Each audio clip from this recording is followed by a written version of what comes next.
Thank you so much for having me on the podcast. I feel Welcome. honoured. Yeah, it's really. I'm glad to have you here Thank you finally. so much. It's been a while, and this time you get to be on the other side of the Yeah, crazy. camera and the conversation, as opposed to your own podcast. And everyone, by the way, check that out. It's called Why We're Not Recording This on YouTube, Spotify, Instagram. Anything else? No. No. Just those I'll things. put all the links in the description. But yeah, I wanted to use this time and space as a way for people to get to know you more as a person. So yeah, let's get into it. Cool. For the people that don't know you, could you give sort of a brief background to who you are and the sort of work you've done and that you do? Yes. Well, I think so. Okay, so traditionally a graphic designer, that's what I studied, that's what I learned to do. So like I'm a graphic designer on paper. Like if you look at the data, Yeah, it's a graphic designer. by trade. By trade, that's the one. But yeah, I think I'm edging away from that now, so I don't know what to refer to myself as. Some kind of illustrator / graphic designer. I think I just call myself a designer. I really like words and really like type. Cool. And that sounds like a really simple thing, but you can blow it up to this giant thing that's just like way beyond just letters and shapes. Yeah. So yeah, I'm really confused as to what I actually am, but I think You're a it's lot just of things. designer. Yeah. Yeah, maker, designer. I don't know. Lecturer. Lecturer. Oh yeah, shit. Yeah, lecturer too. Was your question what was your question? How would you like describe your brief background to who you are, the kind of work you've done? Brief description. Okay, I'm Katie. I'm a designer. I've always wanted to be a designer, and now I'm a designer, and I also teach design. Mad. Yeah. Yeah. That's great. That's great. Okay, so going back to the sort of your roots, when did you start being creative? I think I've always been. Yeah. But I do. I think I've always been. I've always made stuff. I've always really enjoyed like art and its forms. So like when I was a kid, stickers was my main thing. I used to just obsess with stickers, and there used to be this show called Pucker, which now has a slang term. But at the time, it was this like Japanese anime girl, and for some reason, like in the late 90s, early noughties, there was just like a pucker sticker sensation that just swept. I don't know if it swept the world, but it definitely swept Manchester. Yeah. So I used to collect these stickers, and they'd be like these cartoon drawings of this girl with 2 buns in her hair, because I had an afro at the time. She was me, and I was her. And so I used to collect stickers, and I used to cover like the inside of my wardrobe door with stickers. Just liked how it looked. And so yeah, I think I've always been interested in art and design from a super early age. Puka was the Pucker was the you got your first catalyst. Pucker was the catalyst that sparked everything off, because that's it was cool. just those stickers just had these drawings on them, and at the time I'd never seen anything like them, so I used to put them everywhere. I used to piss my parents off with it, I think, but they were everywhere. Like they were absolutely everywhere. So like stickers was the first time that I was like, this is really cool, and then from then it was just emulating styles that I'd see. So I'd draw a lot as a kid. What sort of stuff were you drawing? I used to draw shoes a lot. Like I used to try and draw high heels all the time. Just one. Not a pair. Not designed very just well. one But I used to shoe. draw shoes, and I used to draw like dresses. And so I used to draw dresses and shoes all the time. But like obsessively. So just kind of sit and draw, and then because I used to draw the dress, then I was like, what happens if you put someone in it? And then I would try and draw the head with no neck, because I didn't know at the time. This is when I was probably like 7 or 8, and I used to just draw these heads with just these beautiful ball gowns on. And then it's interesting because I found some old books when I moved into this flat of like loads and loads of drawings, and you can kind of see them just get better and better. And like she gets a neck in the end, and then there's arms, and then there's legs. So I used to draw clothes, and then because of that, I used to kind of explore what that might have meant. So I used to watch fashion shows, because I was like, okay, if I'm drawing clothes, maybe just maybe, go and look at maybe some of the other people who have drawn clothes. And then I used to watch fashion shows all the time, and that used to like change. That changed my idea of what design could be, which is quite interesting. Did you do fashion work as well? Did you ever do any fashion design or? Yeah, so I studied. When I was in school, I studied. Actually, I didn't touch art as a subject until I got to college, and then when I got to college, I did like all the art forms. So I did fashion design, textiles, graphic design, and fine art. And so so I used to sew. I sewed from like an early age just because I wanted to know how to do it. And I thought the route I was headed in was fashion. Like I was convinced that I was going to be a fashion designer. Yeah. I know I always wanted to be a designer, but I didn't know what that meant. And then fashion designer was the first like title with designer in it that I'd seen. So yeah, I studied textiles in college. Tried to make a kimono. Tutors tried to talk me out of making a kimono. They were so right. Like that, they were so right. They were like, please don't try and make a kimono. And I was like, why? It just sounds like you're being ignorant to this type of style. And they were like, we're not. It's really hard to make a kimono. And I was like, challenge accepted. Yeah, that's good. I did not finish that kimono. Like they had to finish it for me. It was a joke of a thing. But I learned to sew. Have you done a kimono since? No. I just wear You want to kimonos finish a that at lot. some point? No, no. Trying to sew those armholes into the kimono because there's so much weight to them. Beautiful things, but no, it's not for me. I would just appreciate from afar. Yeah. I don't have that kind of patience. So yeah, I attempted the fashion realm. I think it chewed me up and spat me out a little bit. Okay. I think. Fair enough. Yeah. So your sort of inspirations, was it fair to say, is it fair to say fashion and also sort of animated designs or animated cartoons? Like from an early age? Yeah. Like what your inspirations were that led you to creativity or creative expression? I think it was definitely fashion. Yeah. Like without a doubt, it was fashion. But it was also music videos. Music. So I think, and those things kind of went hand in hand. So like music and music videos, I would spend ages when it was my turn to use the family computer. Do you remember those days? Yeah. Of the household computer. With the dial-up internet. Yeah, like it was like, okay, the phone would go out. So you need to get off the computer because I need to call this person. Call Like, someone. please. Yeah. So when it was my half-hour window to use a computer, I would just scour music videos and I would just watch music videos. At the time, none of this meant anything.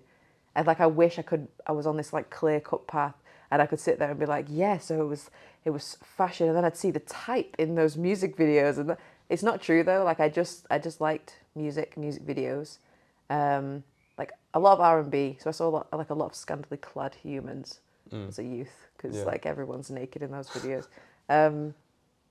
Yeah, so music videos, fashion, they were definitely my inspirations. Not that I can see them much in my own practice now, but they definitely just made me think that's what I want to do. Yeah. Like this is someone's job to do this. Can it be my job to do some of this? Mm-hmm. But I think I always used to question that as a kid. Yeah, for sure. So I know it's a long way since then, but how have you... Rude. I'm sorry. I'm so sorry. It's been eons. I'm so sorry. Yes. How have your inspirations changed to what they are now? Or have they persisted? Like what inspires you these days to create? Things people say inspire me now. So I think as a kid, I would try and be heard a lot, or okay, let me try and work it out because I'm like figuring it out as you're asking these questions. I don't know what. Okay, so I think as a kid I would try and be heard a lot, especially having two brothers. Yeah. Like I think I was trying to be like, oh, I want to do all these things, and like someone watch me do these things. And so my inspiration as a kid was to make cool stuff that people would be like, oh my God, amazing. Yeah. Whereas almost as an attention thing, whereas now I think it's more about listening to people. I think that's a way I can kind of monitor how I've matured because my inspiration comes in the form of what people say, how people act. Like I have a thing in my phone, which might be a bit creepy, but it's true, of just things that I've heard people say. So it's just, it's just a giant note. It's just like these snippets of conversations. A lot of conversations that I've heard like drunk people having, but just in passing, and it's so out of context. I love out of context language because it's like that could sound terrible, or just absolutely hilarious. So I just keep notes of them and then either write about them or reflect on them. So I think my inspiration comes in the form of other humans, but then practically like a juicier answer to that question. It's probably still music. That's probably not that juicy actually. Maybe everyone's inspiration is music, but No, I don't think everyone's inspiration is music, but plants. That's Yeah. a juicy answer. Yeah, inspired by the plants. No, that's the Are you actually? No. I was No, gonna ask really you, not. how are you exactly? I'm really sorry. No. I just like having them around. Okay, nice. No, that's really cool. Well, what about you though? What's your inspiration now? Everything as well. Music is one of the biggest ones. Music is one of the first things that started me on the path. Yeah. Yeah, I remember I wanted to recreate the beauty of Radiohead visually. Oh, that's a way better answer than that's amazing. Go on. Yeah, that was like one of the first things. But I guess very initially it was more psychology, spirituality, Yeah. emotional breakthroughs of sorts. That was like the OG inspiration for me. Yes. But then music, and it's persisted to this day, music, but also everything, Yeah. as you say. No, but I really like the things people say and the fact they record them. I think that's a really cool way of making art, or like Thanks. gathering bits of the world Yeah. as fuel. Yeah. There's things people say, I mean, technically it's public knowledge. If someone says it out Legally, into the world, like you're gonna they've have said to. it. It's no longer inside them, it's in the world. Yeah, yeah. And now you take those, it's input. Yeah. So I think that's a really cool way of Yeah. And so gathering some of these inspiration. little snippets, I have a secret book that it is a diary. Even though saying I have a diary is not the coolest thing to say, but it's so true. Like I have a I keep a diary, Yeah. and a lot of the content in there is reflection on some of the things that I've heard throughout the day, and I'll have these really weird arguments about a conversation I heard someone say, and I try and like argue both sides of it. Like I heard this drunk guy once who was speaking. So I was walking somewhere around here, and this guy was on the phone to his girlfriend. He was wasted, and he was arguing with her because he was like, "You shouldn't let yourself get into this state. You're a grown woman, like you can't." And he was literally staggering, but shouting at his girlfriend because she was in a state. Yeah. And so I was like, put my phone out, and I was just like, and then I got home, and I The was like, juxtaposition of the hypocrisy. yeah, yeah. So I kind of thought like, okay, so he's on the phone, so I'm assuming that he's saying that she's drunk. Do you know what I mean? Like, there's a lot of assumption that goes into things. He was kind of staggering, so I'm assuming certain things. Makes you reflect on yourself and be like, all you heard was words. So, but now I painted this whole picture, and I was like, maybe she's looking after the kids, and maybe she's drunk, and then he's upset because she's looking after the kid. So I just had this whole, like, I wrote up so much about it and was like, all you did was hear like 3-4 seconds of someone's life. But even that's quite interesting. Like, I'll never see that man again. So I was just thinking about the hypocrisy of him and the hypocrisy of me, talking about him being a hypocrite whilst I'm like judging him. Someone Anyway. started taking notes of it. She was like, why is she taking notes? They wouldn't write. Then someone sees her taking notes, and it's like, It goes on creepy forever. woman. Yeah. No, that's cool. That's cool. Yeah, it's like sort of making a fictional story on a non-fictional thing that you see Yeah. in a way. It's just being aware of Assumptions it. and- Being aware of our own judgment against people.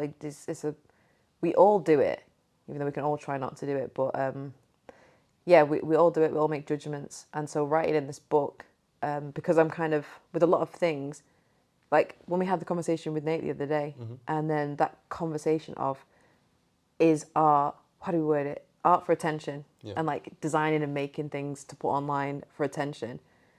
I've been writing so much about that, and like kind of arguing both sides of what that means, and then become these giant pages of trying to debate on both sides. And I feel like because I'm trying to argue like for and against, I think that is like a skill that I'm really glad that I have, because I can see both sides of an argument all the time, which means I'm way less likely to push my idea on someone else. I feel like it keeps me away from arguments or with arguing with people, because if someone's, this hasn't happened for so long, but if someone was to get upset about something that I have said, I feel like I would immediately understand why they're upset. And so by writing things down and arguing both sides, the empathy side of things is like so strengthened.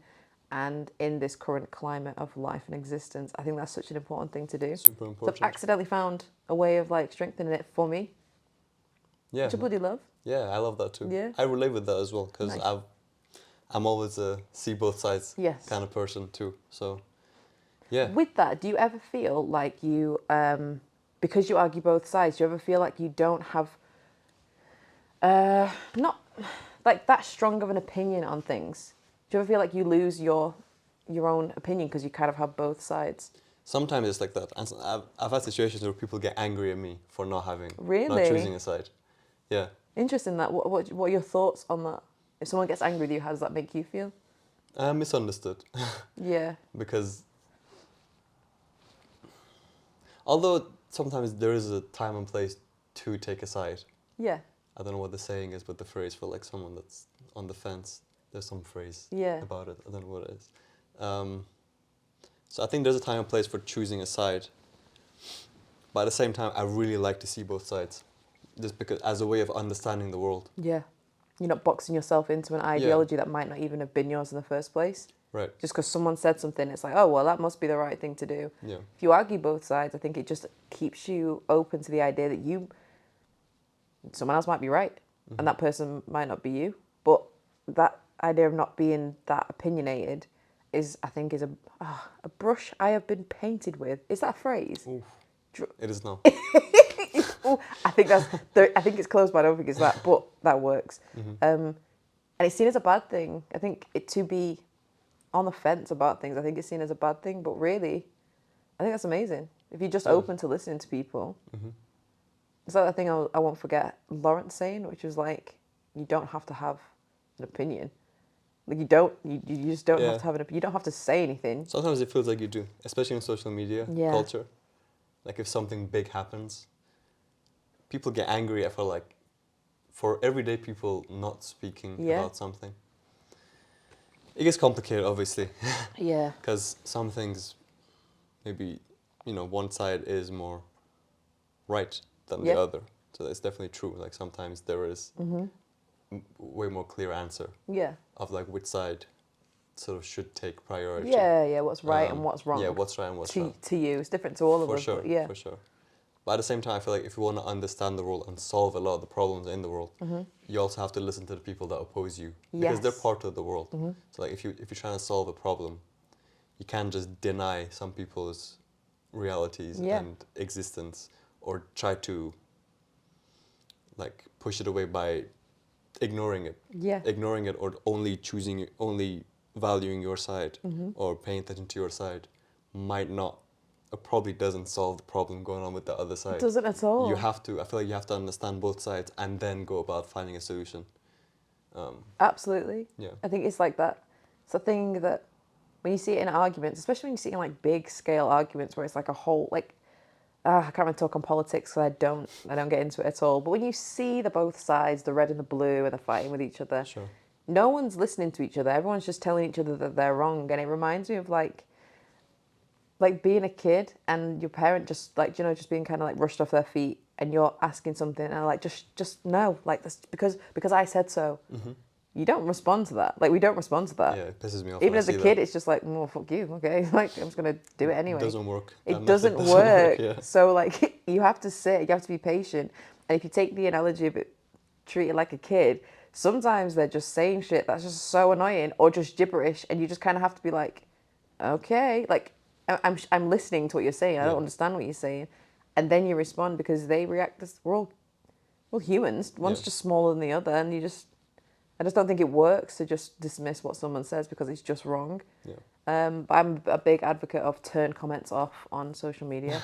Can you imagine if there was no comment section? I don't know. Okay.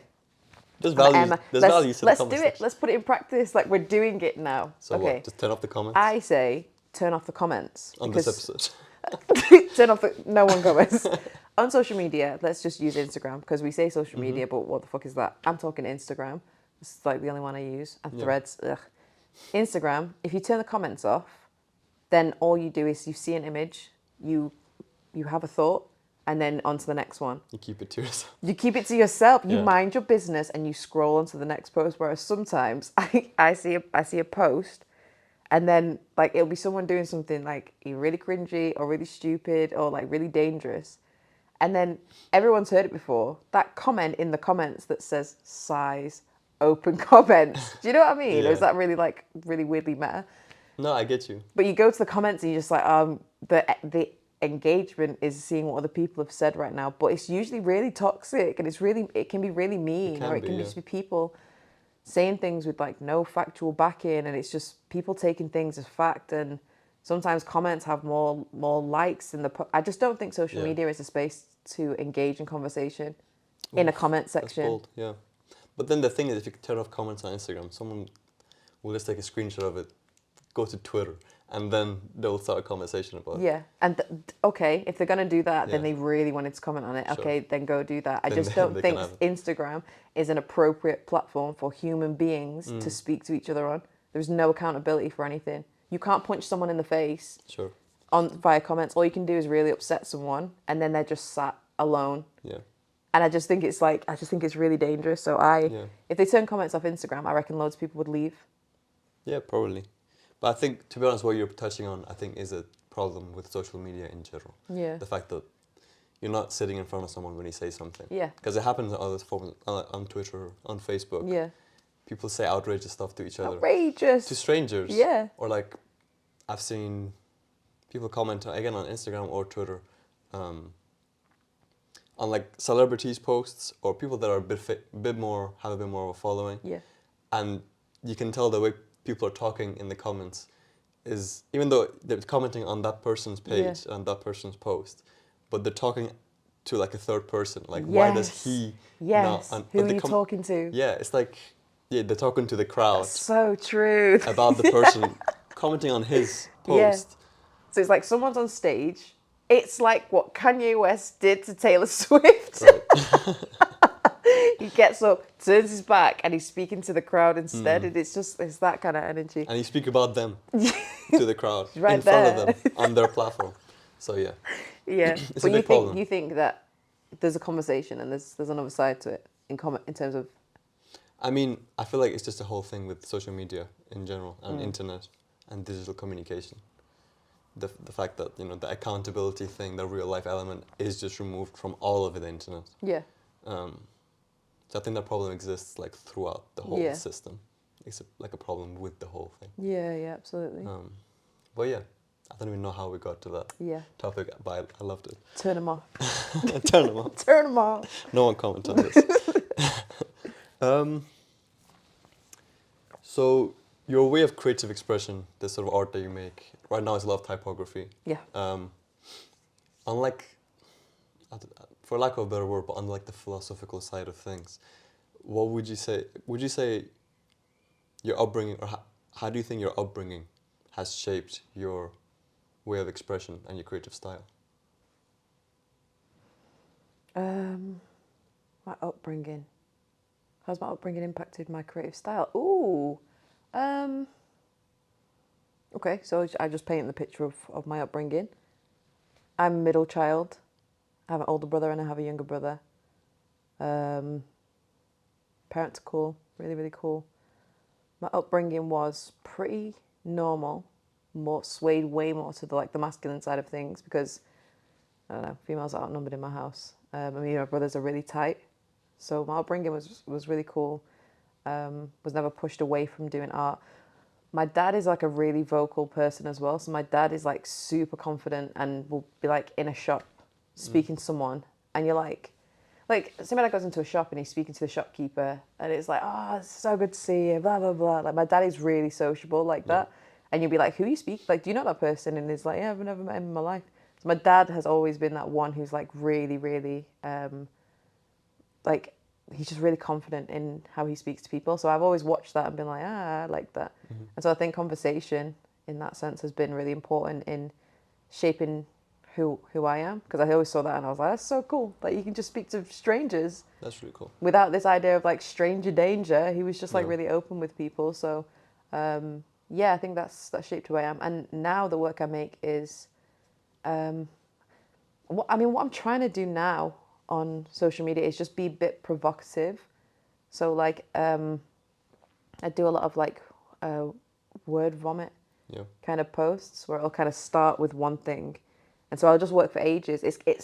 It's a more open version of like what I'm writing in books. So it's like kind of starts with one comment and then just like spills out into mayhem. And there's a lot of really personal shit in there, and there's like a lot of things that people might really disagree with, but if you kind of step back and you just see it as a square on your phone, it just looks like, oh, that's cool.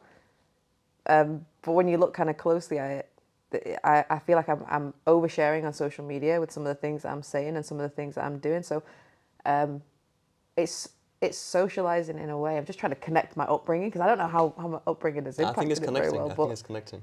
I Through think the way you're saying, yeah. I think I am a sociable creature too, but social media tells you to only show like a certain little nugget of who Yeah. you are. The super polished side. Yeah, Yeah. and I'm not super polished, and like I am really sociable anyway, so I'm just trying to show it in a slightly different light of being like, oh, fuck it, this was what was happening on the inside of my brain. Yeah. Then this type stuff started on social media in the form of, I did these posts called just, what were they called? Shit I keep telling myself was like the name of these posts. That's cool. And it was just random statements. Do what you want with Yeah. it. Like I don't give. As soon as it's posted, I don't give a shit anymore. That's a thought I had. There you go. So I think I'm trying to use social media to socialize in a slightly different way than the way that's expected. Whether that's a thing or not, whether that's working or not, I don't know. But it is to me. Yeah. I think that answers the question. It I've does. never really considered the two things. It's a great answer. Thanks. Yeah. Cheers. I know Yeah, it was a love hard it. question. I wasn't sure what the answer You're a was going to bitch look for that like. question. That was really. I was like, what the damn it. You're welcome. You're welcome. Yeah, I like that. I'm gonna write about that because Yeah, there's a way better answer buried deep. But I don't know what it is. But that was I like that the fact your dad was always conversational and sort of bold in social settings Yeah. with strangers, and so you sort of saw that there doesn't need to be a big boundary between you and strangers. Yeah. Or between someone and strangers. Yeah. And you can have conversations in public. And now I feel like your work is very conversational and it's in public. Yeah. Yeah. So like you are starting a conversation. You do. Good God, I said that. Yeah, yeah. Yeah, you did. Yeah. It's like you're putting your almost like journal entries in an artistic way out for the world to see, and it is a way of making a social connection with strangers. Yeah. So that's really cool. Thanks. You articulated way better. I was like, yeah, but God, that's No, amazing. you said it the same. Yeah, because I do think it is important to not be so in your marble. At times, so I describe it as being inside your marble when it's just like, fuck it, why not, Yeah. kind of energy. But then when you're interacting with strangers, I feel like it's so easy to be so open, but at the same time, there's this pressure of like, oh, what if they think I'm weird? Sure. What if they stab me in the face? Do you know, like, there's a lot of things we've been taught about strangers that there's something wrong with. I don't know.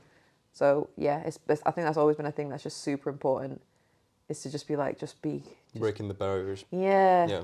Yeah. Just be confident. Just be nice. I like that. Speak to people. Yeah. Cool. So I want to get into graphic design a bit. Okay. Um, Let's do it. So you said your initial sort of interest was first in fashion design, but you were always creative. So yeah, how did you first get into graphic design? Like, Okay. yeah, was it quite That's the easier natural? one. Yeah. Cool. In college, so I did textiles, fine art, graphic design, psychology. Cool. Dropped. I did English lit too, Yeah. which probably ties into the type things. Yeah. And then, so the first time I'd ever touched graphics was in college, and my tutors were so cool, and the projects were really cool. It was like design video game covers and like designing album covers and just playing around with like Photoshop and Illustrator. Like, it was the first time I'd ever touched it, but I picked it up in second year of college, which is kind of bold because like I didn't, like, everyone else had already done it for a year, and I was coming into it like I don't know what Photoshop is. Like, I don't know how to use any of this stuff. So the tutors were so cool. So they would just like go into town, take some photographs. We're going to come back to college and you're just going to play around with them and edit the crap out of them. And because the class was so small, like at the time, I don't know how popular graphics was, but there was like 8 of us in my graphic class. So the tutor would just sit with us and be like, what are you trying to do? And I was like, I don't know, trying to put some colour on this and trying to play with this. And she walked us through it and she was really, really cool. And I'd shout her out, but I can't remember her name. That's really bad, but she was lovely. Yeah. It's She was lovely. Oh, that's so... As I was talking, I was like, oh my God, what's her name? And she was great. And then after that, so after college, I went and did an art foundation because I applied to go to St. Martin's to study fashion because I still thought that's what I wanted to do. So I applied there, but I also applied for an art foundation at Manchester and then went to Manchester to do an art foundation. And an art foundation is... the people know. Art foundation. Art foundation. Like foundation year. Yeah. Yeah, I think so. You just try all the things. You just try all the forms of design out. So you do like illustration, you do fine art, you do fashion, you do graphics. you do photography, and you kind of just play around with all the things. And I tried graphics out, and it was just the best thing ever. Like, it was just so much fun. It was like, it just felt like you could just play again. Like those sessions I had when I was in college, it was like, oh, you can kind of do like whatever you want. And there was like a theme project over summer where it was like, just come up with anything. Like, just think of a theme or a word or a phrase or anything, and you're just going to spend the next 4 weeks reacting to it. And I just watched like American Horror Story Freak Show, was obsessed with the typography in it. Freak Show was the carnival one? Your Freak Show was carnival one with the season. lobster. Yeah, Yeah, it was mad. So like, it was around that time, so I just watched that. I felt really brave because I don't like horrors, but I'd watched the whole thing by myself. So how did that impact the graphic design? Because American Horror Story's typeface, like the cool. typeface on it, I was like, whoa, you can do that with the type. So I just loved how playful it was, and so I spent the foundation, those weeks in that project, just playing around with type and letter forms and like really drawing letters out, and then from there, graphics was just my thing, because then I saw it everywhere. Like, everything just became graphic design. So yeah, I fell in love with it. Went to uni, studied it, had a great time. Yeah, that's so cool. Had a great time. Yeah, absolutely loved it. But letters just became my thing. But not in uni. Like, I was well scared of typography in uni, because it just seemed like white Swiss men do it. You leave it alone. Like, you got no right to touch it. So I was like, okay, I'm gonna leave it to them. They know what they're doing. I'm still scared of typography. Are you really? Why are you scared? It's just not my strength, I would say. Do you mean making Definitely it or isn't. using it? Using it. Okay. Yeah. Get Both. a grip, Neems. Both. Okay. Making it is way harder, but just Yeah. using it, it's just little shapes, isn't it? Yeah, I'm just way more comfortable with pure visuals. Yeah. Which now. I think Well, is let's see. scarier. That's way Okay, scarier to fair. me. Yeah, different sides. Interesting that. Yeah. Because you are so confident with just visualizing things, whereas I feel way comfortable just being like, okay, type first. If a creepy hand wants to come in, cool, so be it. No, you're good at that. Whereas you dive straight I start into with like, a creepy hand. Yeah. wow, you start with the creepy hand. Amazing. Leave the words out. Put the words in the Don't caption. put the words in it at all. Yeah, so graphics Nice. is my passion in Comic Sans. Graphic design is my passion. I'll put a little thing in Comic Sans in front of you. With like a cat for no reason on it as well. Like, No, You got that's a spell really graphics, right? nice. It feels like quite clear. It was quite clear for you that it was going to be for you yeah, from like college moving forward, yeah, and you've just like grown into it. So that's really cool. yeah. Mm. Growing into it and now think growing out of it. I think Evolving. evolving, just not growing out of it, just evolving. Yeah. So uni was great. Like I was told a lot of the times that like I'm less of a graphic designer and more of like an art director or a creative overseer or a conceptor or a ideas generator kind of person, which at the time I was just like, rude. That's so rude. But I get it way more now, because doing the work and like making the thing is way less exciting to me than imagining all of these things that it could be, and being super playful. The making of it and the putting it together can sometimes feel a bit laborious. Like, it's sometimes like, I know how I want it to look. I just wish someone else would just put it together, which sounds a bit strange. I guess it's the role of a director or art director as well, which I've always told you. Yeah, can that's see you true. being- That is true. Oh, cheers, love. Yeah. Of course. So yeah, uni was a lot of fun. Yeah. Went down a whole like, black people need more representation, and like did Fresh magazine, which was really cool. Then hated it. Absolutely hated it after that, because it was like, I feel like I'm trying to save the world with graphic design, which is not a thing. You never know. I never know, but it's not going to be me who does that. Like, honestly, never know. that's when put me back in my marble, leave me alone. It was just a lot. So now everything's just more playful instead. That's your way of saving the world now with graphic design. Yes. Yeah. More playful. Just be playful. No, Just be I like playful, that. be nice. So, yeah, you were a designer, a student of graphic design, and then at some point you've become a lecturer of graphic design. Yeah, done. So how has the teaching experience been for you, and what sort of changes did you notice in yourself going from a designer to a teacher of design? Being a lecturer is just the best thing ever. Yeah. Like students are so exciting and so interesting and just have like all these crazy references, and you just have the best conversations with students. It's very conversation heavy. So being a lecturer is just a lot about talking through what's going on inside someone's creative little brain, which is amazing.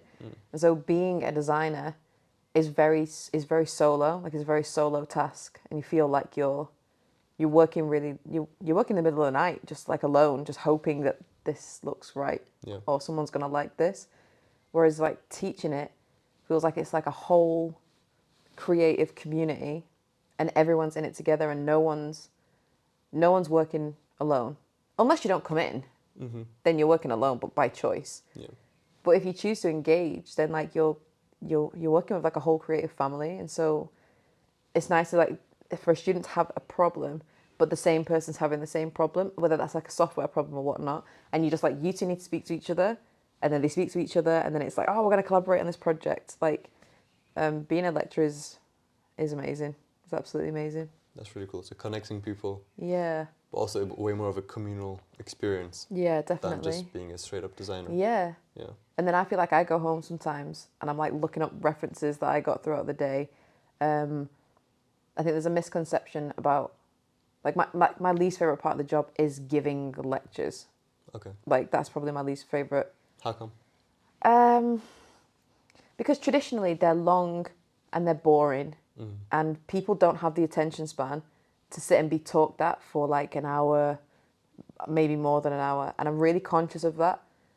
So like feel like there's like two camps. One of them is like, as a lecturer you should be providing an education that's like, so a student shouldn't show up and have the student should show up and have like an hour and a half lecture. Whereas I'm like, you've got 30 minutes before you're not listening to a word I'm saying anymore. Yeah. So I try and keep things really concise and really straight to the point. And it makes me think like, does it look to others that I don't do you know what I mean? Like I'm rushing through it, or I don't know. I think with giving lectures, I care too much about what people are thinking about. I guess you could let people know that like I'm going to try and change the format of lecturing. Yeah. Because I know you're not going to pay attention. Yeah. I feel like I would respect that so much. Yeah. Because, yeah, there is a limit to attention span. I think it's even been shown scientifically. It's something like 20 to 25 minutes straight. Is it? Yeah. Okay. That's So good to know. yeah, after like 25 minutes, most brains get distracted. You can see it. Yeah. The glassy eyes, and it's like, I lost all of you. I don't know what point I lost you all, but you're all gone. Like, no one's listening anymore. Yeah, I think little breaks even can do like just like a 5 minutes, or just change something for 5 minutes. Yeah. And then go back into the lecture. Go and have a cigarette. Go back in. Yeah. So my thing is, Yeah. I'm going to keep this brief, then we're going to go back to the studio. Like, that's my thing. Nice. So if anything didn't make sense, I'll just speak to you one-on-one. It's way better. I keep forgetting what your questions are because I feel like I'm just going I think off on you one. answered it pretty well. I was just Nice. like how the teaching experiences shaped you and what new things you've noticed since Yeah. becoming a teacher. Plus patience. Patience. Yeah. Nice. Yeah. Just like because of communicating with people of different understanding levels, or Yeah. One that two. People just need to talk, and sometimes your job is not to actually say anything. It's just to listen to what someone's going through, or listen to what someone's potential idea is, and you can see it as they're talking. Yeah. They're figuring out that it's a shit idea, or they're figuring out that it's like the coolest thing ever. And so all you need to say is like, go on, make the Right. thing. But then on the other hand of that, you've got like a lot of people who come in with disabilities, mental health issues, all of that stuff. So part of the job is not just teaching; it's also being like like you just listen to people. There's like safeguarding that goes on, and there's pastoral care. So like the amount of students that have just been one-on-one, and it's like there's just a breakdown that's happening right in front of you in those situations, knowing what to do. I think that's taught me a lot about how to just see that in other people, and I feel like I'm better at handling those situations too. So you've learned a lot, and first aid trained. pretty useful. Yep, forgot all of it, but first aid trained. Yeah. No, that's nice. Yeah, I like the patience part as well. I wasn't expecting that, but it totally makes sense. Totally makes sense. And yeah, the thing you said about like letting someone talk about a particular thing, and then they will figure out the answer along the way. Yeah. It reminds you of therapy. Yeah. That's sort of what it is as well. Yeah. Like you just let someone talk as a therapist. And then be like, right, the hour's The up. other person has figured out the answer Yeah. through like talking. So yeah, I can totally see. And that's genuinely happened before, and I'm just sitting there. They've worked it out, and I'm like, be gone, be gone. There's nothing I need to say right now that's just not just gonna make you. You just want to crack on, so just crack on. Yeah, Nice. it's lovely. What would you say are some strengths and weaknesses of the university system? Oof. Okay. Strengths of it are facilities, absolutely top tier. Like you can come in, you can use things that like don't exist. Like I'm talking about it from an art school Yeah. perspective. The facilities that you can utilize, absolutely amazing. Network, like you can build a whole network and then walk straight out into the freelance world. If you play the game right of uni, you can just walk in, walk out, sorted. Be a freelancer. Yeah, if you want to, or walk Yeah. into a studio. Sure. Because we bring so many speakers in, that like my thing with all my students is like play the game. It's a very expensive game you're playing, so play it right. And I'm going to teach you the rules of the game. Some people won't listen, but the ones who do, it's like you're doing it. You know, someone comes in to give a lecture. What, you're just going to leave after it's done? No. Go down, speak to them, get an email address, do something. So facilities, networking, and like staff. What like if I look at graphics, I think all of us have like totally different skills. So like if you have an issue, there is not one person in the team. There's at least one person in the team who can solve that problem for you. Yeah. As specific as that is, I think if you get it right, and I'm talking specifically with a graphic design at MMU. So yeah, I think those are three major things that are pros. Cons, debt, baby, debt. Yeah. The amount of time that you will have away from your university, like what that timetable looks like, and like the windows of time you have off, like all summer off, I think is wild. I don't think it's a useful thing to do. But again, if you play the game right, you can fill that with like loads of different things. Studio time or something Yeah. like that. Yeah. Equipment. Yeah, definitely. Just you can utilize it, but I think a lot of students don't have the confidence to until, like basically, if you're watching this and you're a student and you've just started, you need to own the space. Like, remember that you're a customer. Yeah, and the customer's always right. So if you have complaints, complain. If you need other things, complain. Like, just be heard and like take the piss, because the institution, if you don't take the piss, they'll take the piss out of you. You're paying for it. So. You're paying for it, yeah. So genuinely, if you don't take the piss out of the uni system, they will take the piss out of you. That I hate. I really don't like that about the place. Grades. Sorry, this could go on for so go long. on. I like this. Grades. Yeah. Why are we grading artwork and design work? It doesn't make sense to put a number on it, because someone can do some amazing, like absolutely amazing. The concept is great, all of that stuff, but it doesn't meet the learning outcomes. Yeah. What is that? Like, what does that mean in terms of you as a designer? It doesn't mean anything. But students will get really caught up on that, because it's like, oh, well, I got a 42. So they feel like a 42 for the rest of the, you know what I mean? They feel like a 4 out of 10. So I hate the numbers. It should be pass or fail. Or it's just comment. We're just going to give you feedback on your work all the way through. I like that. You're going to leave with a portfolio. Other one is it's a corporation at the end of the day. So I love my job so much. But every single day I'm just reminded that I work for the man, and there are people around me who are like crabs in a bucket, who are trying to get to these like manager positions. Good for them. Yeah. If that's what they want to do, that's what they want to do. But I'm like, we're in art school. Yeah. Why does everyone not want to be an artist? Like, who wants to climb up to get paid more, to do spreadsheets? Like, it doesn't make sense to me. So that worries me when I look at like what art school's turning into. The corporatization of it. Yeah. So they're my main ones, but grades, money, and they will take the piss out of you Yeah. if you don't take the piss out of them. Those are great answers. What do you think though? The grades one, I've felt that since the start of art school. Yeah. Like, because I did 2-year part-time MA. Yeah. And yeah, I could immediately feel that the grade system is arbitrary when it comes to art. I think that was part of the reason. That was part of the reason behind my divide or splitting away from the art school mentality or Yeah. my, I don't know, just the staff at the time.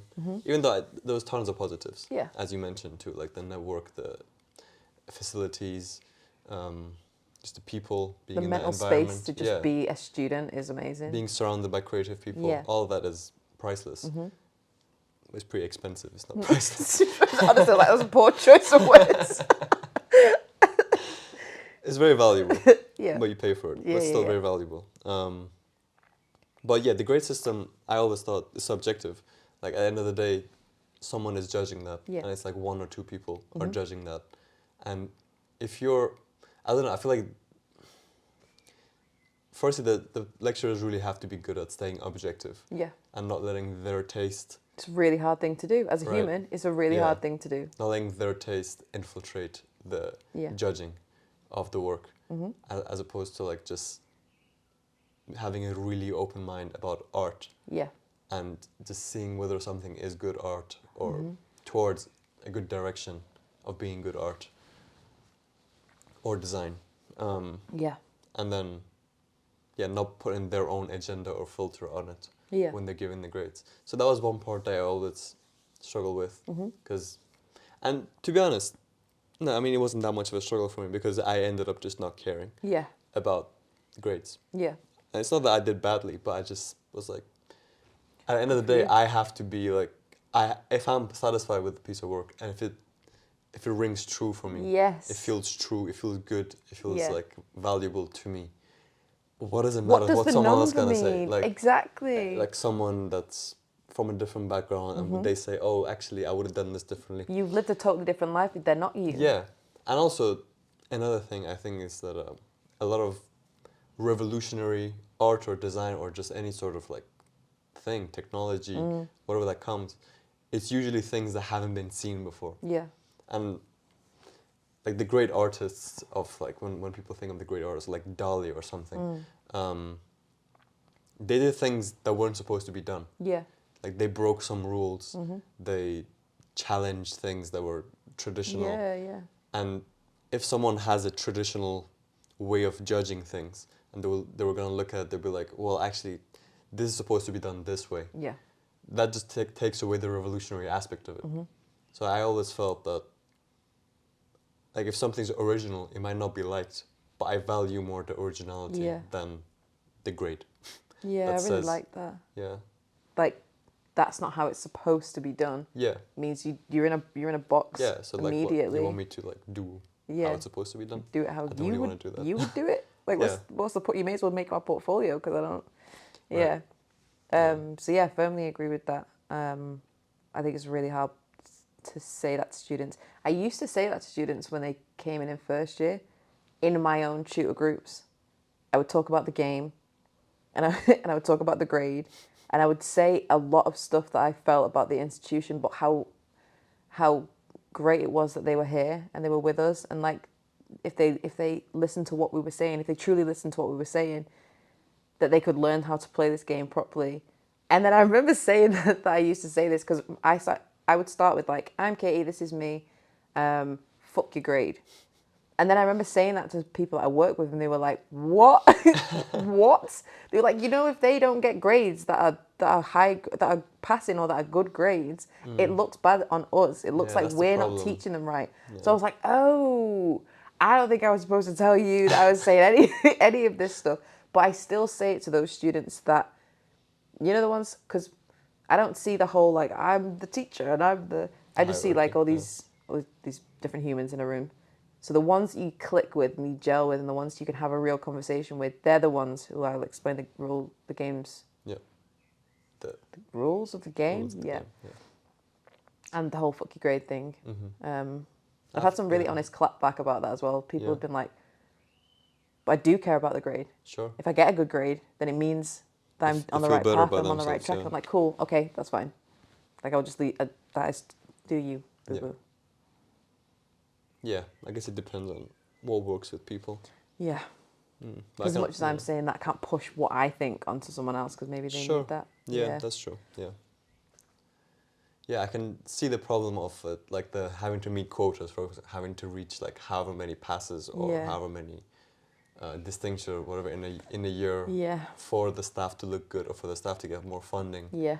So I can see that becoming a problem if the grades aren't valued as much. Yep. So it is all built into the system. It's so rigged. Like it's so it's sort of rigged absolutely with crazy. grades. Yeah. And in that sense, like let's just give them all 90s. Let's just give them all. Do you know what I mean? Everyone's in a 97. Do your thing. Like I don't know. I can't do 100. It looks a bit wild. Okay, nice. I like that. So before we shift from graphic design a bit, what are some general advices you would have for graphic designers? I know it's subjective, but At what stage of the graphic designers? at what stage? Let's say someone about to start freelancing. Oh. And So they want about to to get their start work freelancing. seen and noticed. Okay. They want to be original, Okay. but they want to be good designer. Okay. Cool.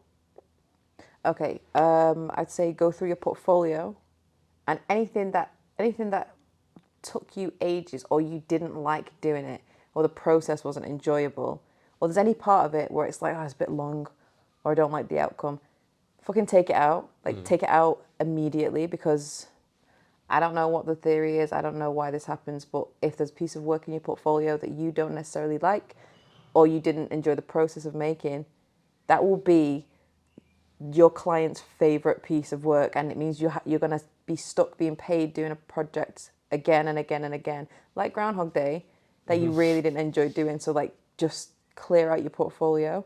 2 is be annoying. Like I feel like you can't make it as a freelance graphic designer without being annoying. In what way? In like communicating with people. Do you know if you've emailed someone about something and they haven't got back to you, and then you're like, I'd email again, but like I don't want to be annoying.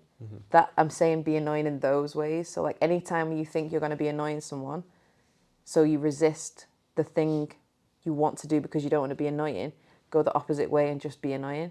Worst case is you're in the same position you're in now, and they're not speaking to you. Yeah. Or they tell you to fuck off, in which case you realise they're really rude. Why would you want to have worked for them anyway? Speak to other freelancers and have honest conversations about money, like how much people are charging. I don't know why graphic designers are getting paid so little. It's just not enough for the amount of work that goes into it, and enough for the education that they've just had. And like if you did a BA, you're basically on £57,000 worth of debt if you took the loans and all that kind of stuff. Charge what you want. Like just say numbers. I think you'd be surprised. In terms of getting your work out there, I mean, I'm not as active in the freelance game, even though I have freelance work on now, but I'm not as active as I was when I first graduated. But at the time, like I've never had a website, because I don't make websites. Like I'm not a website maker. Like I use Instagram as my like storefront as to who I am. If you're interested in seeing my portfolio, like my PDF portfolio, then you'd have to get in touch with me via email. And I used to send my portfolio to people. Yeah. So I'd say like if you're putting off being a freelancer, because I know loads of people do this, because you're just making your website. I'll just put my website together and then I'll crack on with it. Fuck your website. You ain't never going to make that website. Fuck your website. Use something else. Like just use a template on Wix. If you really want a website, use a fucking template, but don't. I think it can be one of those perfect procrastinating things. Yeah, I feel that. Just perfect my website first and then we're good to go. Nah, just use Instagram, email people. What do you think you're going to launch your website and the whole world's going to be like, no way, website's live. It's hard to find a website anyway. Yeah. No one gives a shit about your website. No one's got time for it. Just use it. Just email your work to people. Yeah. And pricing. So you think a good way to find out what the price should be for your work is speak to other freelancers. Yeah. What else would you say? For like pricing, because pricing is hard. Pricing is really hard. So I have a lot of pushback on people telling me to state my budget, especially if there's someone especially if it's like a corporation. It's like, what's your budget? Yeah. Like you tell me what your budget is first. As soon as I know your budget, because what I say, like, okay, so it's going to be like 4 days work. Okay, that's £400, 4 days work. I personally don't think that's enough in terms of like what a day rate should be for a graphic designer. Sure. So if you're saying £400, but their budget was like £2,500, and you say £400, I feel like they do it on purpose, especially to newish or nice-seeming designers, because that's what designers do. They undercharge. Yeah. So I'm gonna be like really honest about it. When I left uni, my day rate was 185, and now my day rate is like 225. But I don't really use day rates anymore because I'm not actively freelancing. So like if you're recent, 185 to 225. I've been told that's really cheap as well by other people. So if it's gonna take me a day, and a day is not 9 a.m. till 9 p.m. Yeah. Day is 9 to 5, like anyone else's day, then that's was what my day rate was, and it works, not a problem. If you use a day rate as well and people say, well, it's too much, it's perfect, because you can then say, okay, so instead of me spending 4 days on it, I can spend 2, and what you're going to get is a little bit less, but I'll just do 2 days. Then I'll send you 2 days work, you'll pay me, you'll see how good it is, and then you'll want to pay me the rest. So, I don't know, I think day rate's a good way to go. More flexibility in it, I think. Yeah. No, that's good. That's helpful. Yeah, that's my advice. Cool. I like that. So I've seen you work on everything. Paper, canvas, power boxes, we did one together, walls, bikes, windows, Shit. digital. Yep. Do you have a favorite medium? And what have you noticed about your work while working across different mediums? Interesting.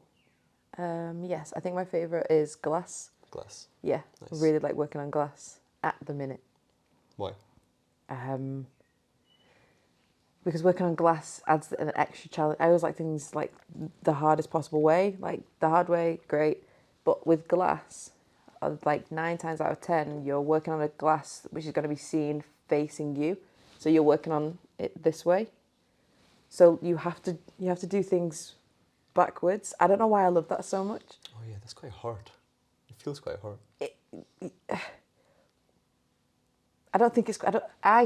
I've been doing it for quite a long time, just on like shop windows and that kind of stuff. Yeah. I can write backwards, stunningly, beautifully. How did you develop that? Were you I always good don't at know. doing It's the backwards weirdest. I'd have no idea. It's the weirdest skill in the world. Was it not hard at the start? Yes, Okay. of course. And I'd have to draw it like on the front, and then go on the back, and then draw it again. And so I really like working on glass because it can see the development in like how much of a skill that is. Yeah. Drawing on glass this quite a way skill. round. Love it. Yeah. So you like the challenge of it? I love the challenge of it. Ah, that's really cool. But then also it's smooth. Yeah. If you make a mistake, you can literally just rub it off. I like it as well because it's like immediately public facing. So I just like those dumbass comments that people make. Oh, you spelt that wrong, love. Move it to the left a bit. So working on shop windows is great because you just watch the world go by and you just sit drawing. Nice. And at the end of the day, someone gives you money. Yeah, it's absolutely lovely. So I'd say glass, window, like glass. And that's why I get people to draw on the glass. I don't know if people can still see at this point. They should be able to. Yeah, glass. But what about you with mediums? I mean, mostly it's been digital for me. Mostly been digital, but then me and you worked on that electricity box we did together. a box, yeah. I did really enjoy that. I just really like motion. Yeah. I really like motion right now. And it's hard to replicate that in an analog way. Yeah. Unless you want to do like, Yeah. you know, like a traditional animation. Yeah. But I what don't do you really think wanna you do. want? Do you think you want to pepper that in more? Do you think there's like because I do. you have like a focus on motion and you can see that just building and building and Yeah, building. yeah. But do you think that like switching across mediums is like a useful thing to do? I think it's a part of my curiosity that I want to explore Yeah. more than anything. I don't know about the usefulness. It probably is useful. Yeah. I'm sure it's useful. But it is part of my curiosity. Like, I do want to make sculptures, for example. Oh, really? Yeah. I want to make physical things. Out of what? Like items. I don't know. Ceramic or maybe even glass. Oh, Yeah. okay. Yeah. And then have my work on it, like have my art style on it too. So it's like physical objects with my art style on it. I'm so desperate to see that. Yeah. Unfortunately, I you've gotta got get to. around to it. Yeah. You got to start. Yeah, I gotta get a move on. Yeah. But yeah, I do want to explore other mediums. But I can also just see myself getting more and more into digital. Yeah. And going down the whole animation path and like 3D animation and short movies. Yeah, and just putting 100% growing. into motion, screen-based Mhm. design. Yeah. Yeah. As much as I don't like staring at screens, though. Yeah. But that's like an inescapable part of this path I'm describing. Hate the screen. Yeah, I don't know how else Love I'm the gonna do screen. it. Unless I hire someone and I just tell them what I want to do. I mean, eventually, yeah, but to get to that point, That doesn't seem as fun anymore. this But is let's what see. it needs to look like. Well, maybe you need this like a Let's little see. ceramic break every now and Yeah, then. yeah. I'm so desperate to see your work in ceramic or glass Mm, because I don't know what you mean. I don't know what I mean. That's oh, do you know how beautiful that is? That's so Yeah. cool. I It really will want come. to see it. It will come. Okay, Yeah.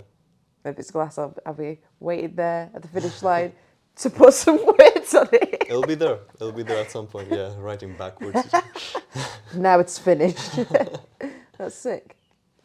Nice. So glass is your favorite. Yeah, at the minute. I like that. You did the 36 days of type Yes. challenge. I think in a really creative way, where you made animations for songs that were starting with a letter or the number corresponding to them. That seemed like quite an intensive project. How was that experience for you? And what did you notice from creating every day for 36 days straight? Ah, cool.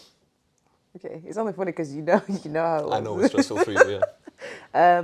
We compiled the playlist together, We did. which was lovely. It was really nice. That so that was a lot of fun. How was it?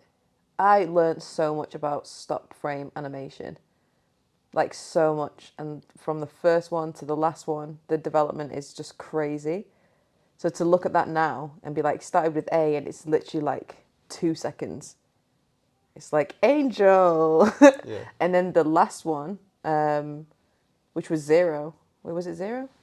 No, it was 9. 9. And the 9 just went on for so long. And I was like, now I can do like cuts here. And now the 9 can become a totally different object. And now it can become this. And it was so playful and it was so expressive. And like the journey in between, so cool. But I can only see that when it's done. And I'm looking at that in hindsight. Look how stunning that is. At the time, oh my God, like I would finish work. I would like, I would socialize. Maybe I would see a friend. Do you know what I mean? Yeah. And then I'd eat some food. And then I'd be like, shit, gotta do G. Or like, gotta do J. Like I'd have to just do it. And so I'd spend like 2 hours, sometimes starting at like midnight and be like, okay, just need to do it. And it was like, at times it was just grueling, even though I really like the process of, I really like working hard. I really like working late. Yeah. But with animation, because this was the first time I'd ever dabbled in it, sometimes it just felt relentless and mean because things just weren't necessarily going right. But I did it. I did it every single day. I really enjoyed it and I learned a lot. And when they were finished, like after that 2-hour window, which was a roller coaster, after that 2 hours was done and it was finished, I was like, I am dope. And I would crash and fall asleep. Yeah. I slept on this futon so many nights with the iPad just there. Yeah, so like the process was incredible. Made a lot of friends along the way as well, like in the digital realm. Whose real life names I have no idea. But like people who were just doing the challenge, who were like small designers like me, who were just doing it and giving it a go. Made friends with this guy who's like, his username is like made by symbol. I don't know what his name is. I don't know who he is or what country he's from. But he did a really similar thing to what I was doing and we found each other like through the process. And so he was doing like a video reaction to tracks that started with the same way I was doing it, done in a totally different style. And like each day we would see if at any point we would have any kind of crossover between any of the tracks we picked. We didn't, which was quite sad. I was waiting for it. But yeah. It's a cool connection. And it was cool knowing that like hundreds of thousands of people are doing it all over the world. And then my friend at work pointed out that like if you look at A, there's like 3.5 million posts with A. But then if you look at the numbers, so if you look at number 3, there's like 300,000. It's like watching like gym memberships from January like gym attendance from January till like May. Yeah. It's like, don't be a sucker. Don't be a sucker. You have to finish it. I think we had a conversation during it, and I was like, what if I just do A to Z? Then I can then at least I've done the alphabet. And it was like, mm-mm. I mean, I didn't even know numbers were included. Gotta finish it. Until you started doing numbers. I was like, oh, numbers as well. Yeah, but loads of people just said you can't just do A to Z, do all of them. So yeah, I learned a lot. It was really, really cool. Haven't animated anything since. No, I don't think I've touched animation since. I think I did it. Completed it. Like I completed it. Back to glass. On my... Drawing all the windows. Yeah, completed animation. Yeah, I guess it was extra hard because you weren't used to animating. Yeah. So you took that as a challenge. And then every day. And then every single day. Really cool. Like super really impressive. Cool. Yeah, nice. Super impressive. Did you notice or did you feel that your creativity was enhanced? Like during that time where you had to force yourself to be creative every day? Were you like more creative? No. No. No, I don't think so. You were just like trying harder. Yeah, I was just like eating ramen noodles and like I was just working hard. So like I would work really hard in work as well. Not that I don't work all the time, but like. You can cut that bit out. Boop. Yeah, I was just working really hard constantly, and there was days when I was really excited to start the piece because I had an idea of what I was gonna do, and then there were some days where I would be like, shit, I forgot. Yeah. And now it's 1 a.m. But yeah, I don't think it heightened my creativity because there was nothing else. There was no other way of expressing it. It was just animating. Yeah. Yeah. Dope. Very dope. It was cool. It was fun. Yeah. It's long. People check it out on her Instagram, May_Jones. Yeah. I'll put that in as Okay. well. So you have a podcast too. I do. Why We're Not Recording This is the name of it. With Nate. Yep. Nate Islam. Nate Islam. What changes have you noticed in yourself since you started podcasting? What changes have I noticed since I started podcasting? I think I'm always acting like I'm on a podcast. Like I'm constantly. You're just so cool. Just Humble hey, you should check out my podcast. No, I think question-wise, well, you'll know this obviously too, but I think when you ask someone a question, I don't know if it's a podcast setting or not, I think you can pretty much ask anything you want to, and it's really interesting to see people not really flap, because all you're doing is asking them a question about themselves, so I don't think there's any pressure in worrying about... I don't think there's any pressure in worrying about, like, offending someone or upsetting someone or asking something which is, like, not a question you should ask someone. So I think just in terms of asking people questions, I'm a lot more comfortable. I think I'm curious about people anyway, so I think I've always asked a lot of questions, but now I will ask slightly different questions to people. So I've noticed that for one. Yeah. Other than that, just the consistency. So like we record every single week. You're very consistent. Yeah. So consistency wise, it's a lot. Like what we've been doing, we sat down and took note of it a couple of weeks ago, and it was like, whoa, this is a lot. This is a lot of work, and we haven't really felt it. Like between us, I don't think we've really felt the strain and stress of posting, of recording, editing, animation. I have animated animations for the thing. Oh yeah. Animating, Instagram, all of that stuff. I don't think we've really felt it because we've just felt like we've had to do it. It's been really nice working with Nate because I think we've got the same like work mentality.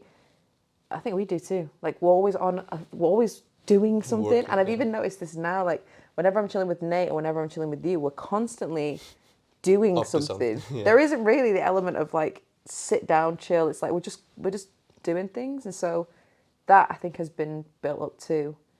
And so conversation and work ethic. Yep. Beautiful. It's been so much fun as well. My house has never been cleaner. Seriously, it's never been cleaner. Yeah, your living room turned to a studio. Just seriously. And Nate is the sort of person who's like, yeah, record tonight. And I'm like, okay, you're bringing a guest. Like, oh, for fuck's sakes. Okay. Yeah, so it's been lovely. Same question to you then. What have you learned? Yeah, I mean, I guess just the art of asking questions and the art of asking deep questions. Yeah. I just like deep questions. And noticing things, like the art of noticing things and picking up on cues within answers to ask That's more cool. questions. Yeah. To be fair, that's a trait that you have to, and I told you this the other day, but my brother noticed that about you. Like, you're super inquisitive and you listen That's really nice. to people's answers and you ask good questions. And it is, I mean, firstly, that's great for a podcast. It's a great feat, Yeah. sort of characteristic to have for podcasting. But it's also just good feature anyway. But yeah, I think that it's shown me that. Yeah. And yeah, just not being afraid to have conversations. Because obviously I've had some friends on, but I've also had people that maybe aren't direct friends, people that I don't talk to all the time or anything like that, but the people that I find interesting and we have some sort of mutual connection, and then we end up speaking on the podcast. But also with those people, I can also have equally deep conversations by just asking the right questions. Yeah. So it shows you. And noticing those cues that you're talking about. Yeah. So again, and it goes back to what like we were saying about your dad, but like the breaking down the barriers between strangers and between people, and just like not being afraid to connect with people. So yeah, it's shown me that. Because people love the opportunity to speak.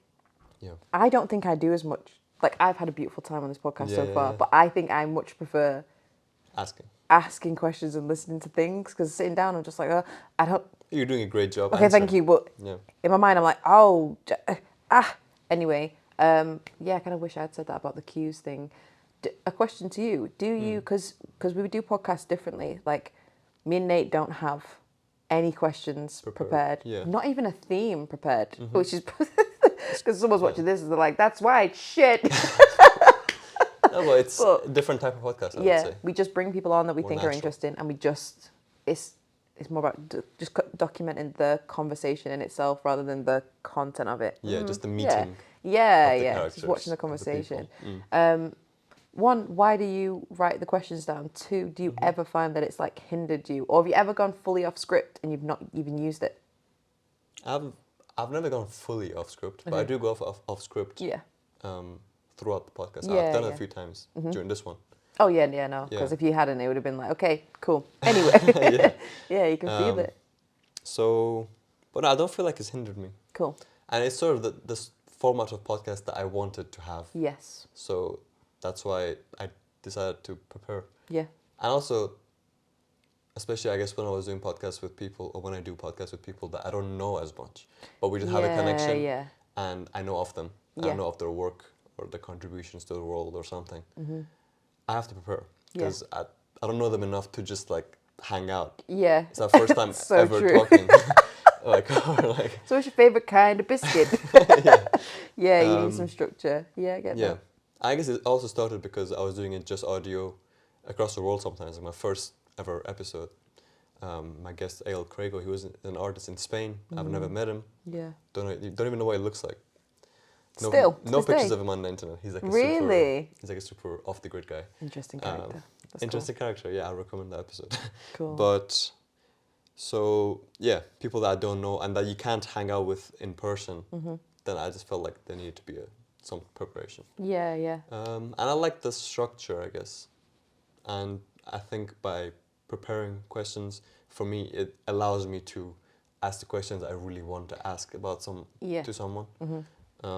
And things that I really want to know, or I want the world to know. And so make sure that you get to those questions without accidentally being like, oh, it's been 4 hours and like we just talked about the biscuits. Yeah. Yeah, exactly. So yeah, that's my logic behind it. I like that. I think it's very like of your nature as well. I feel like you do you know what it is with you? I feel like you cut out any unnecessary like junk and meat out of the things you say. I feel like you get straight to the point with what you're saying, which is like, wow, I have so much fluff. It's unbelievable. You articulated what I said to you before, and I was like, did I say that? You did though. So I think you're really good at like just getting rid of any unnecessaries, and you would just say the pure thing that you needed to say, and I really like that. So this makes sense. I guess I work as a copywriter. I think that influences that. Yeah, of course. Because you gotta write the stuff that matters. Yeah. Everything matters when you're like writing copy or like stuff, text to sell something. Yeah. So I think maybe it comes to that as well. It's like an edit down process, isn't it? Yeah, That's cool. filtration. I appreciate that. Of course. Not a compliment, yeah, just an observation. Observation. Cool. No, I appreciate your answer too about podcasting. Spirituality. Yes. Bit of a segue. Yeah. What would you say your connection to spirituality is like, and how has it been, or like how has it progressed? I love that. How's it been? Yeah. What's the parameters of spirituality? Like, what do you mean when you say that? What do you get when I say that? What do you? And there we have it. Are we talking about religion? Are we talking about like literally whatever it means to you? Okay, to me, it's about personal ethos. So spirituality is like how I want to exist, and the things I want to include in my own existence, and the things I don't want to include in my existence. And spirituality-wise, I believe in God wholeheartedly. Didn't used to, like this. That's probably a lockdown thing. Yeah. That made me really firmly be like, do you know what? Before that, just an observer, kind of have a lot of friends from a lot of different backgrounds and a lot of different faiths. So conversation-wise, religion was always on the table. So I'm not comparing religion and spirituality yet, but it just frames where I'm at with things. But before that, raised Catholic, raised badly as Catholic because I didn't know, like no one would let me ask the questions I wanted to ask. So had the wrong teachers, pushed away from it. Of course, God's not real. That's a cool thing to say. Pushed it away, and then lockdown happened. A lot of things happened in my life. Used to go on these beautiful spiritual bike rides, what I used to call them. And then just cycle until that point where you're not thinking about anything else anymore. There is no like human thought. It's this weird wave of like quiet and peace and quiet. And before that point, I used to hate the silence. I used to hate being in quiet scenarios because I didn't have anything worked out. So it would just be constantly like questioning what you trying to do. It would like bring up stuff from the past. Just silence. I just really didn't like it until lockdown happened. And I started cycling. As weird as that sounds, but like I used to just cycle, and it was like, holy shit, the silence is the most beautiful thing in the world. It was like warm and it was amazing. And I would just have conversations with God. And I instead of having to think that I had to have an answer to things that I needed to work out in my life, they're like big existential questions that I was trying to figure out. Instead of having to think I had an answer, because that voice was always like my own voice, questioning why you're not better at this and why you're not doing this and what, just questions and questions.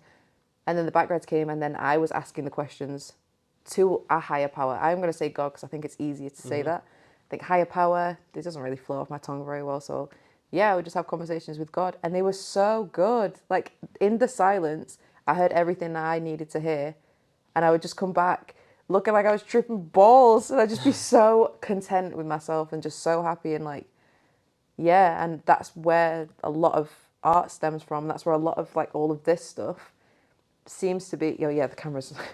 They can't see you. There's a lot of art in this room for people that can't. But some of stuff like this kind of comes from those.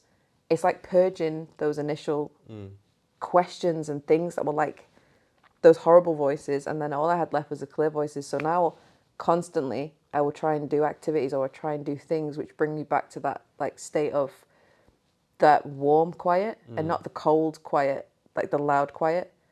So cycling's one of those things. Cooking's one of those things. Music, weirdly, even though it's a form of noise, can create that and make an artwork. Yeah. So like when I make artwork, conversations with God, there's a lot of questions in my work. There's a lot of questions that get asked. So spirituality wise, I believe in a God. I don't know. I think God's in everyone. I will always kind of bring it back to religion, even though I don't have a faith. I don't like the books. Yeah. I really don't like the books at all. I think the books. So like, I don't want to say any of the book titles, so I don't want to offend anyone specifically. I'm just going to say the books. The books, I yeah. don't like the books because I feel like the books have been handled by humans too much. Yeah.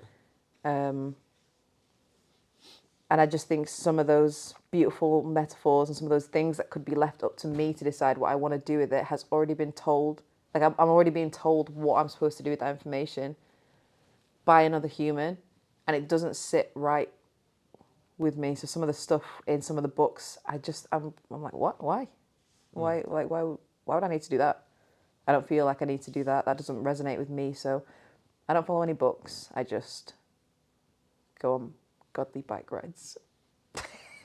Found God on a bike. Found God on a bike. How would you yeah. answer that question though? No, Like, that was a beautiful answer. thank you so much. Yeah. Found God on a bike. Found God on If a that bike. was the answer, just found God on a bike. And next question. What about you though with spirituality? How do you frame that? For me, I guess my first introduction to it was through religion as well, because I was brought up as a Muslim, even though I wasn't like fully invested in it. But then sort of lost it during the time where atheism was cool. Yeah. Yeah, nice. The cool kids. The cool kids. The godless God cool don't kids. exist. The godless cool kids. Yeah. Briefly, I was one of them. Yep. Yeah. It was a boring time in my life, the way I think of it now. Feels empty. But yeah, now I believe in God. Such an interesting thing I you would just say. said. Did feel empty. Really Yeah. did. Yeah. There is this there's this interview of Carl Jung, and it's like towards the end of his life, and the interviewer asks him if he believes in God, and he says, "No, I don't believe. I know, I know God." Oh, I love that. Yeah, I don't believe. I know it. Yeah. I feel like I've been feeling that recently, like it, Oh, that's interesting. Sorry, I'm just thinking of the phrasing of that. yeah. Excuse me if you heard that a little bit. That's it. Because to believe is to Like gives the idea leap of that there faith of is sorts. that maybe that he's not. But I believe that. That's interesting. Sorry. So you feel like you've been firmly I in feel that like- I know. Yeah, recently the more and more I'm going into the realm of the knowing as opposed to realm of believing. Yeah. Because it's a felt presence. Yes. And yeah, I also talk to God a lot. Welcome to the crazy club. I haven't done it on a beautiful. bike, which is I gotta do that. Highly recommend. Nima, for the love of God, literally for the love of God, buy a bike. Like Yeah, another thing on the list. But to be fair, I have hung out a lot with God on a skateboard. that. Okay. So God likes wheels. Clearly, clearly, there's a wheel God related. loves wheels. But no, I guess it just comes through to whatever brings you peace and love. But yeah, for me, it was first religion, and then there was a period of atheism, and then it went to, I think I rediscovered spirituality and higher being or the divine or whatever, Yeah. God, through music. Cool. So yeah, I think my reintroduction to it came as music, and I even remember like what I think it was like, it was this symphony. I think it was like symphony number 2 or 3, don't know which one, by Philip Glass. This composer, Philip Glass, like a minimalist American classical composer.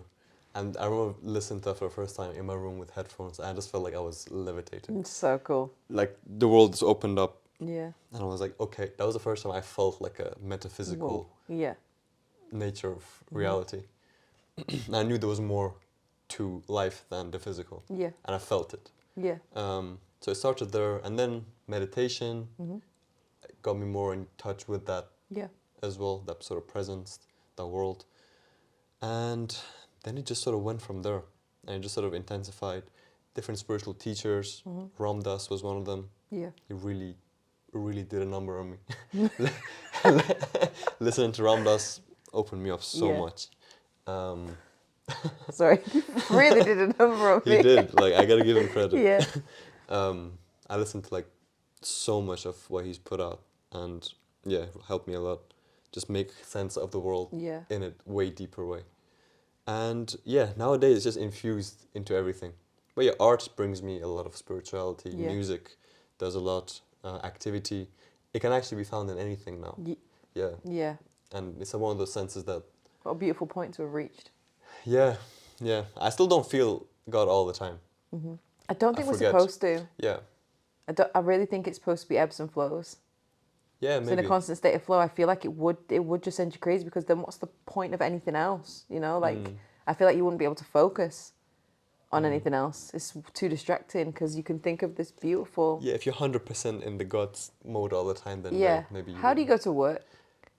You're still in a cost of living crisis, baby. Like, Yeah, there's for sure. there's tiny little things about just like making a living, which doesn't necessarily mean work. It's As practical Rihanna said, day-to-day things. just practical, being alive, looking after yourself, looking after Sure. others, because there's an element to being in that zone, and that's what coming out of lockdown for me did, because that was when I was in my bag in terms of it was just beautiful, selfish, pay no mind to anyone else, mind your business, stay in your lane. It was amazing. Yeah. Just be with God. It was great. But then after that, it was like, it can make you strangely, wildly self-absorbed and self-focused on like self-improvement, self-growth, self-preservation, self. Sure. And it's so important to put yourself first and look after yourself. But where is the line? So I feel like by not feeling God's presence all the time, you can just focus on something else. You can look in another direction for a minute. And then the light comes on. It's like, okay, we're back. But sometimes I think you need to just be in the dark trying to just figure some stuff out. I think he ain't mucking about, you know what I mean? Like, he knows what he's doing. So if you can't feel that, I think you're just not supposed to. Well, you don't need to. Yeah. You don't need to right now. Yeah, I think there is a balance to be reached with it all, ultimately. Just the metaphysical world and the physical world, ultimately. Just find the right balance on that. Yeah. But yeah, no, I really appreciate your answer. Yeah. Found God on a bike. Found God on a bike. What message do you want to show with your work and with your art? Or is there anything you want to achieve with it? No message, no achievements. I am at the point of zero expectations, and things just keep happening. Like, things just keep on happening, and I have no expectations on anything. I just go to work. I love my friends. I love my family. Eat really nice food, and make art when I can make art and have time to make art. But I have no expectations of it, and I'm not trying to say anything. I think the world is loud enough as it is that if someone takes something from it, then cool. So maybe to myself, I'm just purging the inside of my brain. If you have an interest in it, cool. But if you don't, cool. If you want to question it and have a conversation, that's also cool.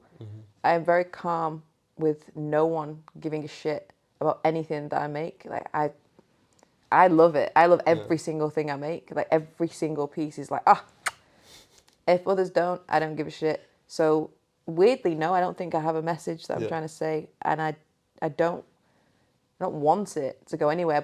But if I could just do this all the time on my farm, that would be lovely. That would be lovely. If it doesn't happen, we won't even mention that because I can't see that being an option. But me, my farm, my glass, my pens, and just writing shit. Yeah. So I don't have any expectations. We'll just see. What happens and what happens next. But so far, yeah, it's cool. That's beautiful. It's cool. Like pure self-expression. Yeah. Yeah. Like it or lump Pure it, as they say. Yeah. No, I respect that a lot. Okay. Yeah. No, I think that's the I role can't even of bullshit you on the answer because I don't have like a I don't have any I feel it expectation. though. I feel it. I think that's the role of a pure artist anyway. They just express what comes through. It's like you become a conduit or like a pipe for the flow. Yeah. In engineering terms, but crack pipe. That's the first thing I thought. I was like, different kind of pipe. Did you say pipe? Yeah. I mean, engineering background. I'm thinking fluid flow. You know, someone's flowing through you. Your job is to just transmit. Yeah. Take something from Yeah. input to output. Input to output. Yeah. Yeah. I wouldn't have used that metaphor, but yeah. Fair enough. He's a nerd. Yeah. I just like drawing on boxes names. That's all. Well, that's the way I see it. What are you most fascinated with right now? Generally speaking, fascinated with films. Films. Right at this point. Right now. Films all the way. My watch list is the thing I'm most fascinated with. Nice. Have a watch list. Things that people have recommended for me to watch. I watched the things. I've watched lots of new things over the past week. which is Yeah. really cool. And I really do think like film is one of those things that's I don't tap into it enough because I'm constantly doing something, like constantly like, oh, I can make this and I can make this. Oh, let's make lasagna. Oh, I can make. So there's a constant state of make. In the background is music because it's the easiest thing to have on in the background. It's so hard to watch something new when you're constantly doing something because then you're only watching it like 60% and the other 40% is just focused on. So you're doing two jobs, shit. Yeah. But now I've been giving myself the time and space to start watching things. And watching things is amazing. Like watching new stuff is so cool. Giving full focus to something. Fully focused on the thing. I've chosen the mornings. So like first thing in the morning, watch 2 films. Like first thing in the morning. What? Who does that? I don't know. You wake up early too, so. Yeah, pop a film. what a routine, honestly. Yeah, wake up, watch film, brush teeth. Yeah. So What do you find fascinating about films right now? the hard work that went into putting the thing together is like obviously one of the things. The other thing is like I feel so grateful to have a list of things that people have recommended. Yeah. They enjoyed and they're like, oh my god, you should watch this film. I think you'll really like it. How nice is that? It's like I have like 100 little tiny presents in my phone of things that I should watch, and so I'm really weirdly grateful to have a list of things to watch. That's so 2023, man. That's crazy.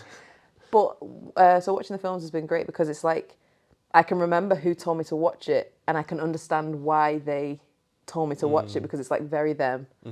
And it's just to me, film is like an untapped art form. I appreciate film, but I haven't. To the depths I have explored music, I have got like a single toe in the water when it comes to film.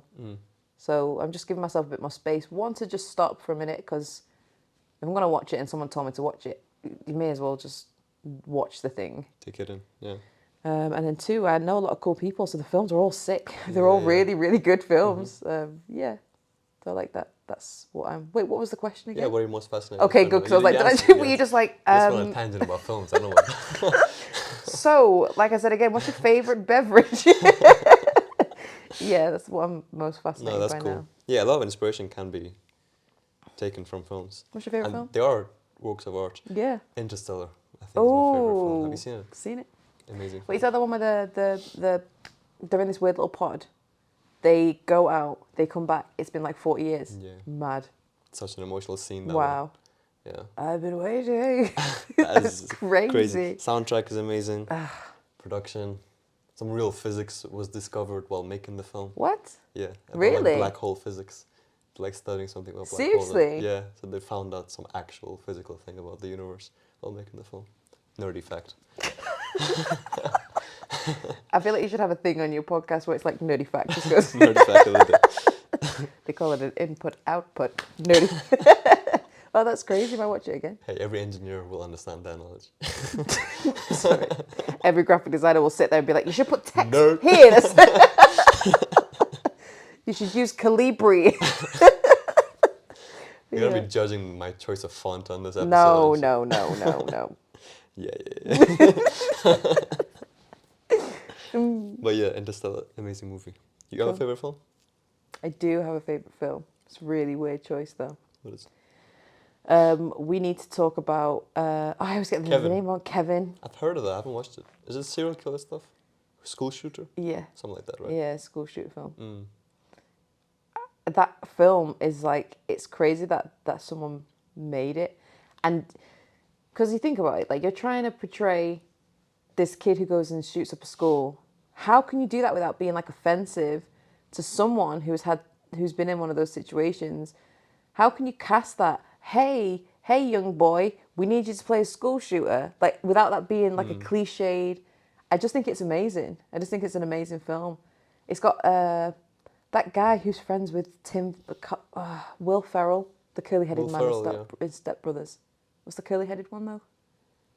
The brother in Step Brothers. I don't even know. He's in it.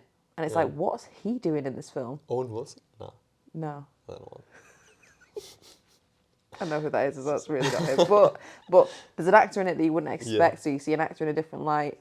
And it's great. I just think it's a really, really interesting film that I just couldn't take my eyes away from. Mm-hmm. I was like, wow, someone I gotta watch made this. It's It's amazing. I'll add to the list. Yeah.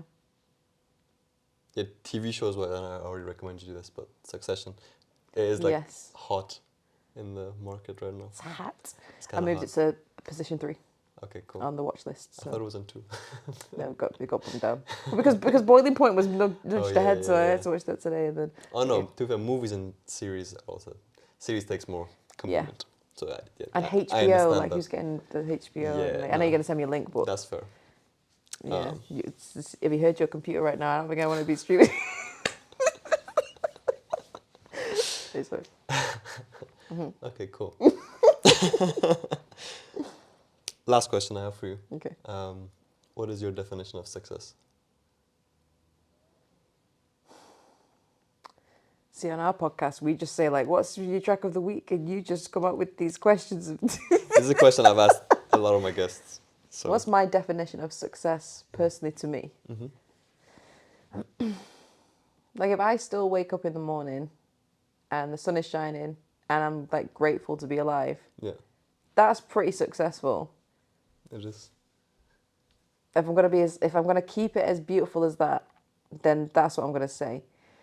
If I'm gonna go a little deeper and say my definition of success is that, like, I don't have to retire at 67, however old that is, because my old bones ain't gonna do that. I'm gonna have really long white dreadlocks, and I can't still be going to work with those. They need to be somewhere like in a forest, or like I need to take them on vacation. And no, I don't. I want to stop working on my own terms. I just want things to be on my own terms. I don't want to have to worry about how much something is, or like how am I going to do that, and I don't want to have to question like how is that even possible, or like right now I was thinking of going to Belgium on a solo trip next. I've got some time booked off work, so I was going to go on it, and then so many things popped up. So many things were like, okay, have you got money to do that? Because you've got a lot of things coming up, so can you afford it? Traveling by yourself, how do you feel about that? Could be cool. You might die. Can you speak any of the languages? Okay, we can cross that. Loads of these little things started like cropping up, and I think for me to feel like a success, it's like I have an idea, I try it out. That would be great too. So that's a confidence thing, I think, and a financial thing. Yeah. Ultimately, wake up, sunshine. Happy to be here. No, that's beautiful. Yeah. Simplicity. Go with that. Have you ever answered this question? Don't worry about that. Okay, cool. You can ask me on your episode. Okay. Yes, I will. But no, I like the simple answer. Yeah. Of waking up every day, seeing the sunshine. Yeah. That's pretty good. I'm able to maintain that, which is just being alive. But yeah. Yeah. And since you asked, what is your track of the week? Nima, I don't have one. Okay. You don't have one? Okay. Oh, okay. What have we been listening to? You mentioned track of the week. Gotta go Kanye West. Which one? Gotta go Gorgeous, I think. Just because it came on before and it reminded me of going through puberty. So. It's a beautiful song. Yeah, it framed a lot of my upbringing. I feel like we've talked a lot about upbringing, so I'm gonna go. Kanye, Gorgeous. There's a better answer. I always feel like whenever I answer track of the week questions, I'm always like, that wasn't it. That wasn't the track of the week. It's obviously like something by Mac DeMarco. It's obviously something from Emotional Showers, or like, I don't know. We'll go with Kanye West. That was your first answer. So What's your track of the week? Track of the week would be, I think it would be Kevin Morby that we were playing last night. Oh, you see? Oh. Kevin Morby. Wow. Just straight off the bat. I was listening to him again today. Wow. Probably the song Beautiful Strangers, yeah. Mm-hmm. And that fits in with sort of the conversation, strangers. But, yeah. That's my track of the week too. Kevin, if you're watching, let's get married. Anyway. It has been really fun to have you on the podcast. It's been lovely. What a nice little chat, Mike. Yeah, it's been really, really nice. And for the world to get to know you more as a person. Yeah, is there anything else you want to say? Conclusive remarks before we finish? Anything you want to let people know? No, but you sound like that guy from Hot Ones. Yeah? This camera. No, just be nice. Just be nice people. Just be nice, that's all. Yeah, that's it. That'd be lovely. Well, thank you so much, Katie, Thank for coming you for on. having me, Nima. And thank you everyone for Lovely. watching. Till next time.